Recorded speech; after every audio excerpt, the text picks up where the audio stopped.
Well, it's race day in Monaco. Not the sunniest day we've had throughout the weekend, nor indeed for the Monaco Grand Prix over the years, but still, it should be quite a nice day.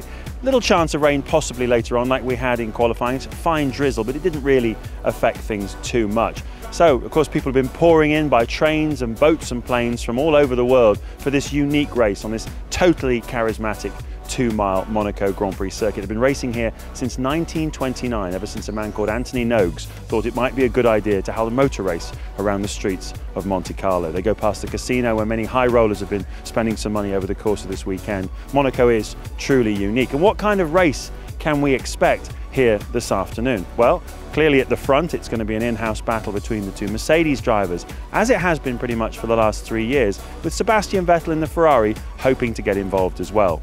For Rosberg, a lot is at stake. Of course, he got some momentum behind himself in Spain 2 weeks ago with that victory. For Hamilton, his first ever pole position. Amazing to think that in all these years of trying, he'd never been on pole position before, and he wants to confirm that with a win. But yesterday he said only 50% of the job is done with that pole position. Rosberg thinks a higher percentage than that.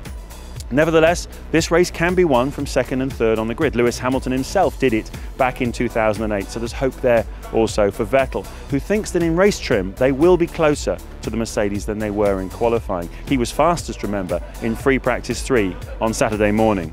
A little bit lower down the grid, well, there's a great chance of points today for a number of drivers. Sergio Perez in the Force India was outstanding yesterday in qualifying. He looks good for some points today, as do the Red Bulls, who managed to get ahead of Kimi Raikkonen's Ferrari.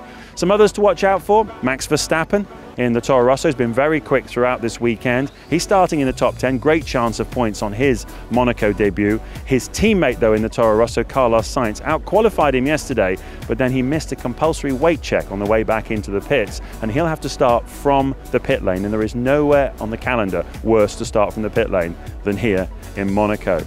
Jenson Button starting 10th, good chance for him to get points for the McLaren Honda. Chances of a safety car, 80%, very high. Chances of a rain shower, difficult to gauge at the moment, but those two things could trigger a real turning point in this Grand Prix. Ideally, it's a one-stop strategy, come in around about lap 27, but a safety car anytime after lap 20 will trigger a flurry of stops.